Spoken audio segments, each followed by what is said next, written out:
Sizin Ar-Ge kanalına hoş geldiniz. Sizin Ar-Ge kamyonumuzla yine yollardayız ve bu kez geleceğin teknolojisi olarak görülen elektrikli, EV, araçların aslında ne kadar köklü bir geçmişe sahip olduğunu keşfe çıkıyoruz.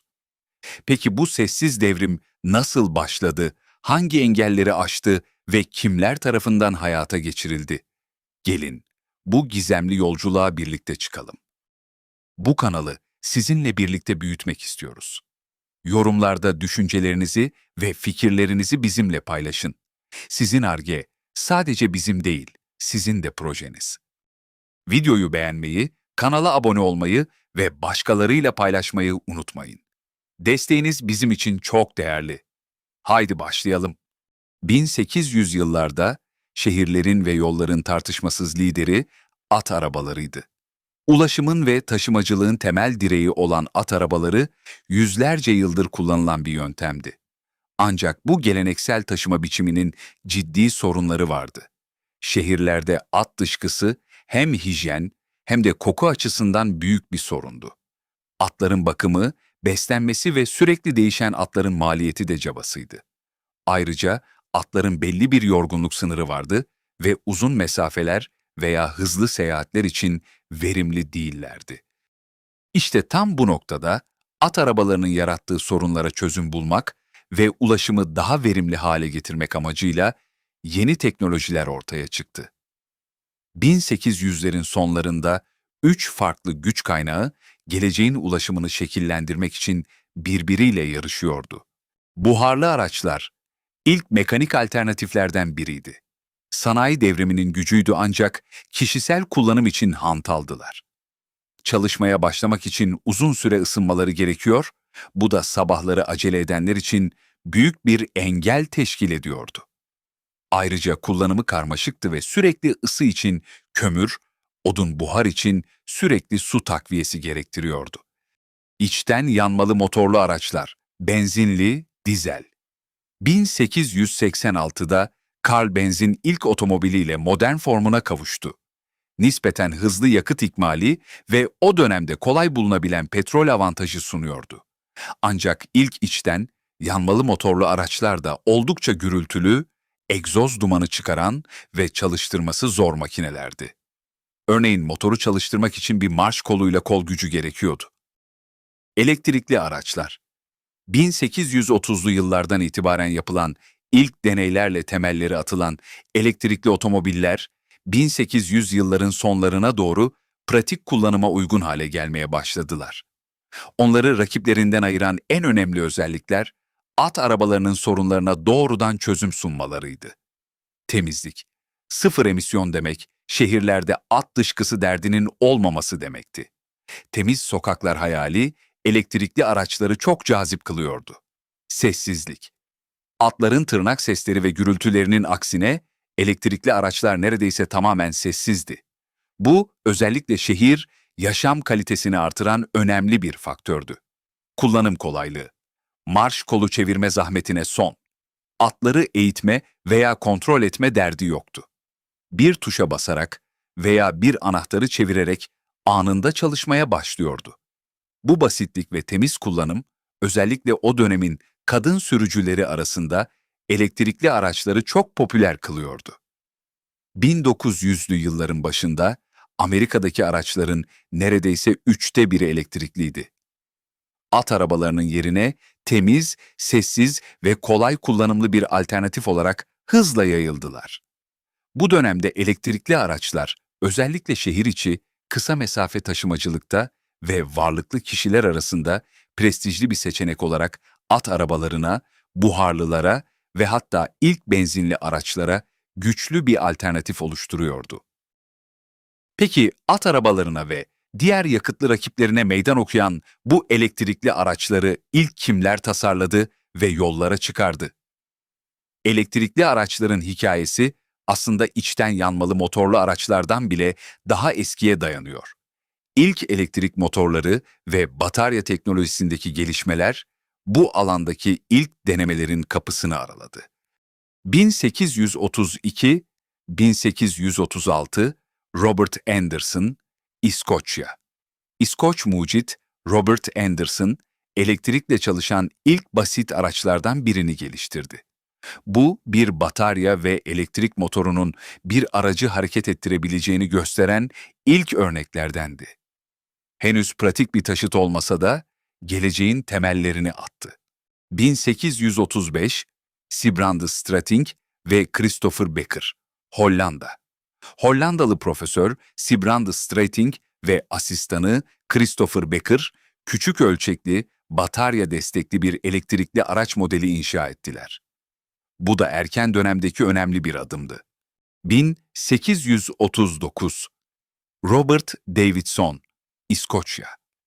İskoç, kimyager Robert Davidson, 6,4 kilometre bölü saat, 4 mil bölü saat hıza ulaşabilen tek kişilik bir elektrikli vagon yaptı. Bu, elektrikli araçların potansiyelini gösteren daha somut bir örnekti. 1884, Thomas Parker, İngiltere. İngiliz mucit. Thomas Parker, elektrikli trenler ve metro sistemleri üzerine yaptığı çalışmalarla tanınıyordu. Kendi tasarladığı yüksek kapasiteli şarj edilebilir bataryaları kullanarak pratik bir elektrikli otomobil üretti. Bu araç, Londra sokaklarında test edildi ve dikkat çekti. 1888, Andreas Flocken, Almanya. Alman mühendis Andreas Flocken, dünyanın ilk 4 tekerlekli elektrikli otomobillerinden biri olan Flocken Elektrowagen ürettiği biliniyor. Bu araç, modern otomobil tasarımına daha yakın bir yapıdaydı. 1890, William Morrison, Amerika Birleşik Devletleri. Amerika'da ise Des Moines, Iowa'dan kimyager William Morrison, 6 yolcu taşıyabilen ve saatte 23 kilometre hıza ulaşabilen bir elektrikli vagon geliştirdi. Bu araç, Chicago'daki Dünya Kolon Fuarı'nda 1893'te sergilendi ve Amerikan halkının elektrikli araçlara olan ilgisini büyük ölçüde artırdı. Morrison'ın aracı, Amerika'daki ilk başarılı elektrikli otomobillerden biri olarak kabul edilir. 1900'lerin başında elektrikli araçlar, özellikle şehirlerdeki popülariteleri sayesinde birçok girişimci ve şirket tarafından üretilmeye başlandı. Detroit Electric. 1907'de kurulan Detroit Electric, 1920'lerde elektrikli araç üretimine devam etti ve dönemin en uzun ömürlü elektrikli otomobil markalarından biri oldu. Ünlü isimler, örneğin Henry Ford'un eşi Clara Ford, Detroit Electric araçlarını kullanıyordu. Riker Electric Vehicle Company, Andrew L. Riker tarafından kurulan bu şirket, 1890'ların sonlarında yüksek performanslı elektrikli araçlar ve yarış arabaları üretti. Elektrikli araçların ilk dönemlerindeki yükselişinde ve düşüşünde batarya teknolojisi kilit bir rol oynadı.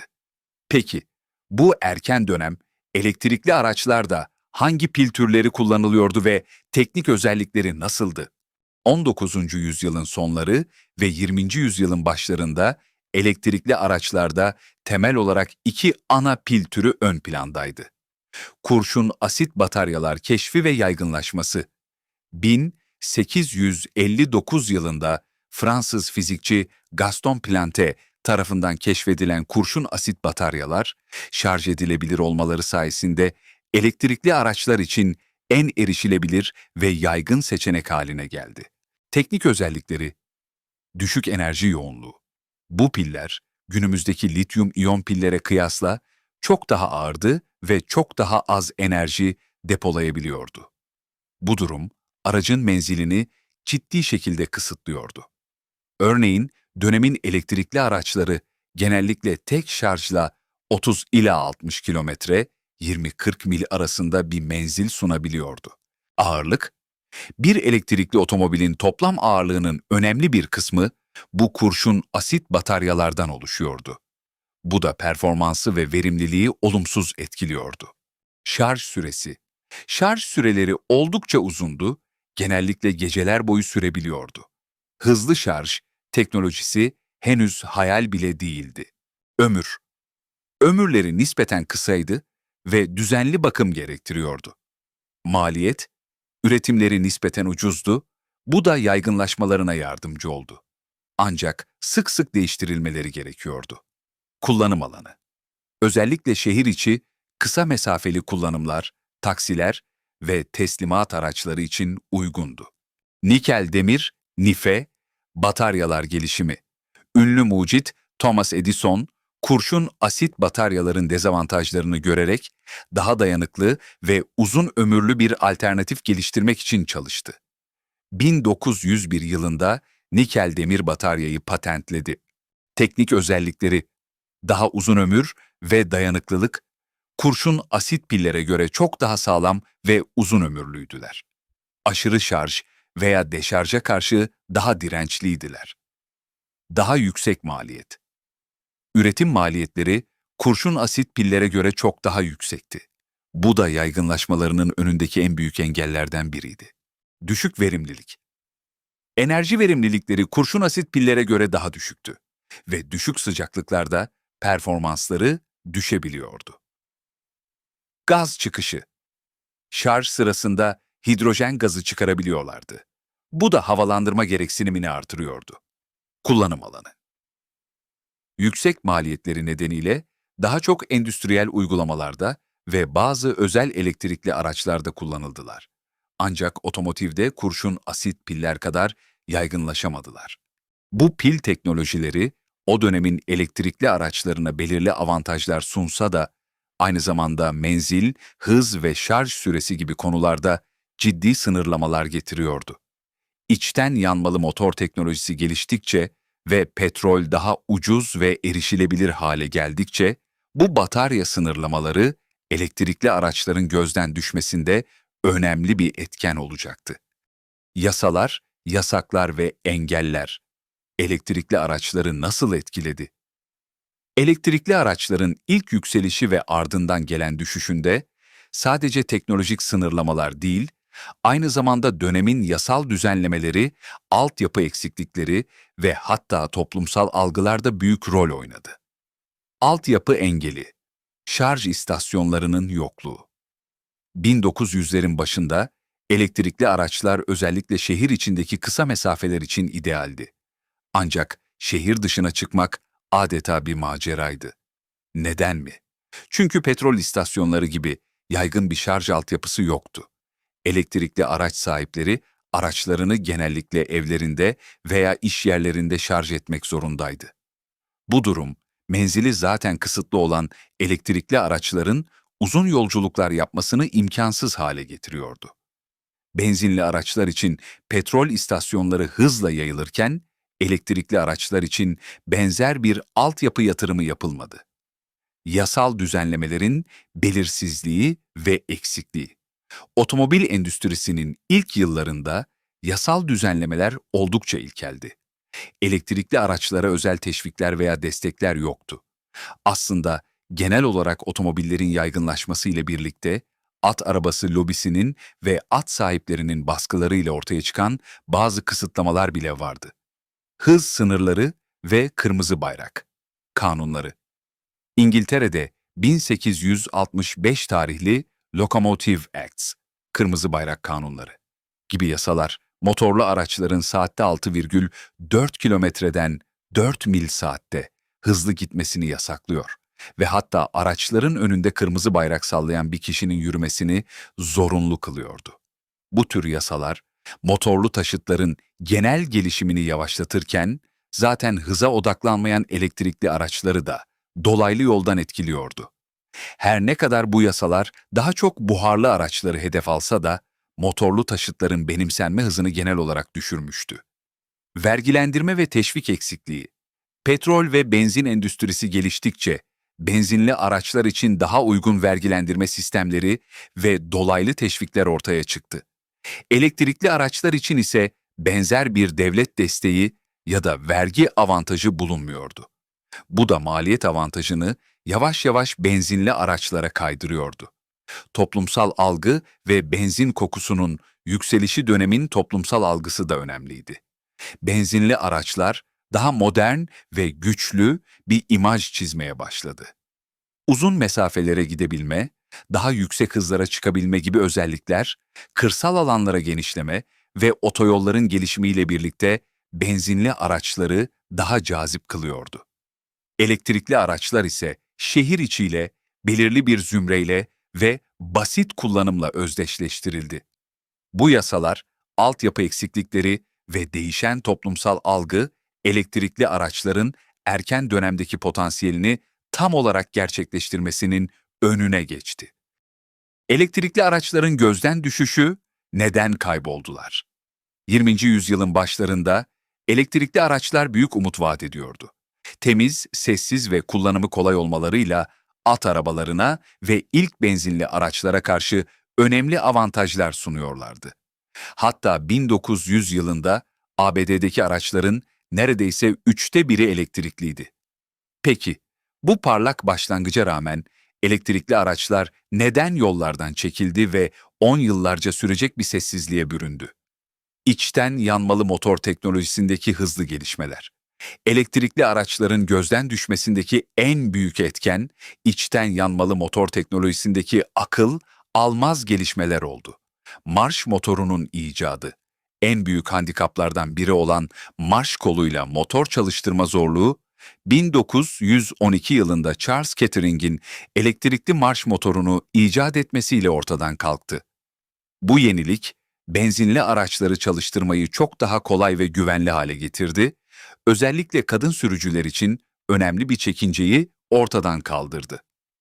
Üretim bandı ve seri üretim. 1908'de Henry Ford'un Model T'yi seri üretim bandında üretmeye başlaması, otomobili bir lüks olmaktan çıkarıp kitlelere ulaştırdı. Ucuz, dayanıklı ve kolayca tamir edilebilen bu araçlar, benzinli motorların popülaritesini patlattı. Bir elektrikli aracın fiyatı $1.750 kadar çıkabilirken, Model T'nin fiyatı $850 başlayıp kısa sürede $300 kadar düştü. Bu fiyat farkı, geniş kitleler için benzinli araçları ulaşılabilir kıldı. Gelişen performans, içten yanmalı motorlar daha güçlü, daha hızlı ve daha verimli hale geldi.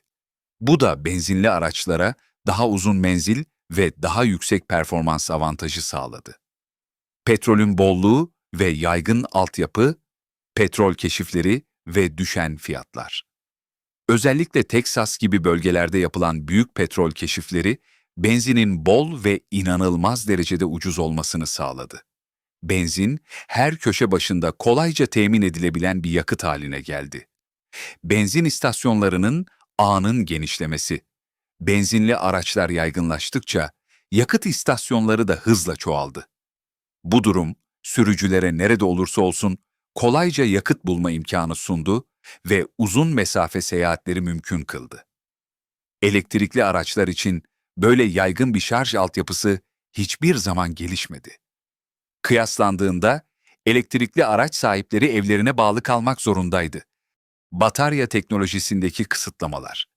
Önceki bölümde de konuştuğumuz gibi, dönemin kurşun asit bataryaları ve daha pahalı olan NiFe bataryalar, elektrikli araçların önündeki en büyük teknolojik engellerden biriydi.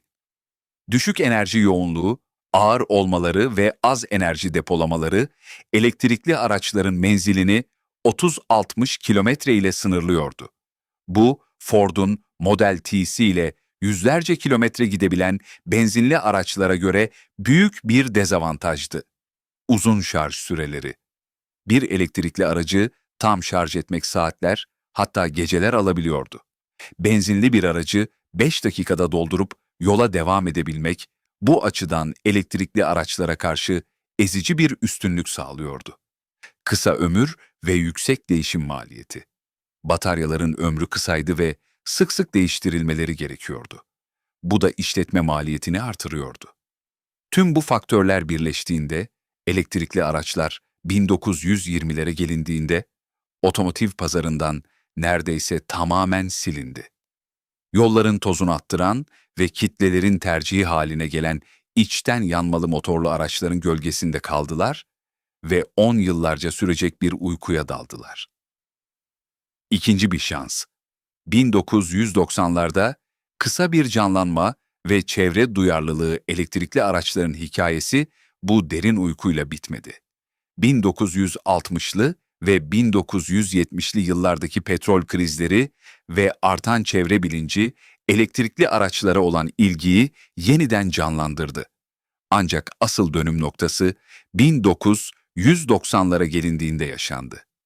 Özellikle Kaliforniya gibi eyaletlerde artan hava kirliliği yasa yapıcıları harekete geçirdi. 1990 yılında Kaliforniya Hava Kaynakları Kurulu, GARP, büyük otomobil üreticilerini şok eden tarihi bir karar aldı. Sıfır emisyonlu araç ZEV mandası. Bu manda, belirlenen yıllar içinde satılan araçların belirli bir yüzdesinin sıfır emisyonlu, yani elektrikli veya yakıt hücreli olması gerektiğini zorunlu kılıyordu. Bu karar, 10 yıllardır unutulan elektrikli araçlara yeniden hayat öpücüğü oldu. General Motors, Toyota, Honda gibi büyük otomobil devleri bu mandaya uymak için milyarlarca dolar yatırım yaparak yeni nesil elektrikli araçlar geliştirmeye başladı. Bu zorunluluk elektrikli araçların adeta küllerinden yeniden doğmasına yol açtı ve geleceğe dair büyük umutlar yeşertti. 1990'lı yılların başındaki o yeniden canlanma dönemi, General Motors'un öncülüğünde hayata geçen, zamanının ötesinde bir projeye sahne oldu. GM EV1. Bu araç, elektrikli otomobillerin geleceği hakkında büyük umutlar besleyenler için bir simge haline geldi. GM EV1, bir rüya aracın doğuşu ve diğer üreticilerin hamleleri, Kaliforniya'nın zorunlu kıldığı sıfır emisyonlu araç, ZEV mandasına yanıt olarak geliştirilen GM EV1, 1996 yılında piyasaya sürüldü. Bu araç sadece bir prototip değildi. Aerodinamik tasarımı, modern iç mekanı ve sessiz sürüşüyle geleceğin otomobili gibiydi. EV1, benzinli rakiplerine kıyasla sıfır emisyon avantajı sunuyor, anında torkuyla akıcı bir sürüş sağlıyor ve özellikle şehir içi kullanım için oldukça pratik görünüyordu. Ancak bu dönemde sadece GM hareketli değildi. ZEV mandası, Kaliforniya'da satış yapan her büyük otomobil üreticisini kapsıyordu. Bu nedenle diğer devler de kendi elektrikli araçlarını geliştirmek zorunda kaldı. Toyota RAV4 elektrikli araç. 1997, 2003. Toyota, mevcut ve popüler SUV modeli RAV4'ün elektrikli versiyonunu üretti. Bu araçta GM EV1 gibi kiralamaya sunuldu ve oldukça beğeni topladı. Honda EV Plus, 1997, 1999. Honda, tamamen sıfırdan elektrikli olarak tasarladığı şık bir model olan EV Plus'ı piyasaya sürdü. Yaklaşık 300 adet üretilen bu araçta kiralamayla sunuldu ve kullanıcılarından olumlu geri bildirimler aldı. Nissan Altra EV, 1998, 2001. Nissan, bir crossover modeli olan Arnesa'nın elektrikli versiyonu olan Altra EV'yi geliştirdi. Bu araç özellikle Japonya ve ABD'de kullanıldı ve dönemine göre oldukça iyi bir menzil sunuyordu. Chrysler TE1. Chrysler da bu dönemde elektrikli minibüs projesi olan TE1'ı geliştirdi, daha çok ticari filoları hedefledi. Ford Ranger EV 1998, 2002. Ford, popüler Ranger pickup modelinin elektrikli versiyonunu üreterek özellikle filolara ve ticari kullanıcılara yönelik bir alternatif sundu.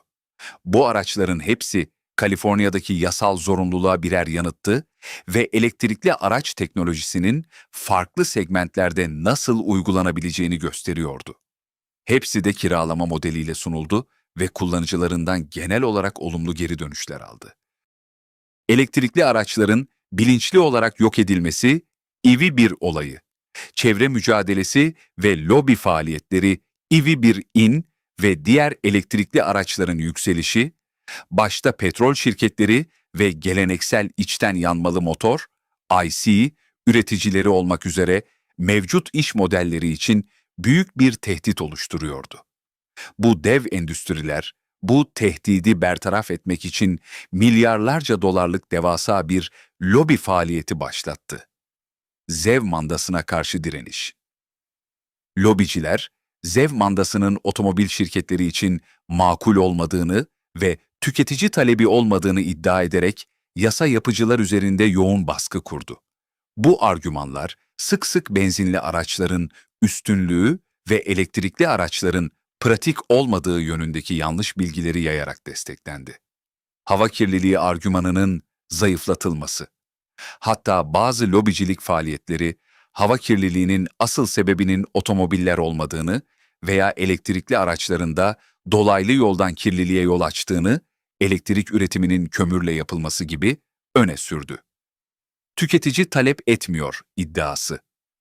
Kiralamış olan müşterilerin araçlarına duyduğu büyük hayranlığa rağmen otomobil üreticileri elektrikli araçlara yeterli talep olmadığına dair kamuoyu oluşturmaya çalıştı. Oysa EV1 kullanıcıları araçlarından son derece memnundu ve onları geri vermek istemiyorlardı. EV1'lerin ve diğer elektrikli araçların şok edici yok edilişi. Lobi faaliyetleri maalesef başarıya ulaştı. 2000'li yılların başlarında Kaliforniya'daki ZEV mandası ciddi şekilde zayıflatıldı ve otomobil üreticilerine elektrikli araç üretme zorunluluğu esnetildi. Bu durum GM ve diğer üreticilere kiralanan EV1'leri ve benzeri modelleri geri toplama ve şok edici bir şekilde yok etme yetkisi verdi. 2003 yılında kalan tüm EV1'ler protestolara ve müşteri ricalarına rağmen GM General Motors tarafından geri alındı. Araçların büyük bir çoğunluğu Kaliforniya çöllerinde bulunan hurdalıklarda dev presler altında ezildi ve kullanılamaz hale getirildi. Diğer üreticiler de, Toyota hariç, onlar bazı RAV4 EV'leri kullananlara satmayı kabul etti. Benzer şekilde kendi EV modellerini piyasadan çekti. Sadece birkaç EV1 müzelere veya üniversitelere bağışlanarak kurtarılabildi, ancak onların da güç aktarma organları devre dışı bırakıldı. Bu olay, pek çok kişi için otomotiv tarihindeki en büyük skandallardan biri olarak kabul ediliyor. EV1'in ve diğer erken dönem elektrikli araçların bilinçli olarak yok edilmesi, elektrikli araçların gelişimini 10 yıldan fazla süreyle geri atarak geleceğe dair umutları derinden sarstı. EV üretiminde yer alan mühendislerin akıbeti. 1990'lardaki elektrikli araç projesi, birçok yetenekli mühendis, tasarımcı ve bilim insanı için hayallerinin projesiydi. Yıllarca süren araştırma, geliştirme ve tutku dolu çalışmalarla bu insanlar geleceğin ulaşımını şekillendirmek için adeta mesai harcamışlardı. Peki bu devrim niteliğindeki projelerin aniden rafa kaldırılması ve araçların yok edilmesi bu işin mutfağındaki insanları nasıl etkiledi? Hayal kırıklığı ve motivasyon kaybı. En belirgin etki, derin bir hayal kırıklığı ve motivasyon kaybı oldu. Yıllarca üzerinde çalıştıkları, inandıkları bir projenin hem de bu kadar talep varken siyasi ve ekonomik baskılarla bilinçli olarak yok edilmesi, birçok mühendis için mesleki bir travmaya dönüştü. Bazıları için bu durum adeta emeklerinin çalınması gibiydi. Geleceğe dair taşıdıkları umutlar bir gecede pres makinelerinin altında ezildi. Kariyer belirsizliği ve yeniden yönelim. Elektrikli araç departmanları kapatıldığında bu mühendisler ya başka projelere yönlendirildi ya da şirket içinde farklı roller üstlenmek zorunda kaldı. Bazıları deneyimlerini içten yanmalı motorlu araçların geliştirilmesinde kullanmaya devam ederken bir kısmı da otomotiv sektöründen tamamen uzaklaştı. Bu durum elektrikli araçlar konusundaki bilgi birikiminin ve uzmanlığın bir süreliğine dağılmasına yol açtı. Gelecekteki elektrikli araçlar atılımları için bu ciddi bir kayıptı. Gizlilik anlaşmaları ve suskunluk.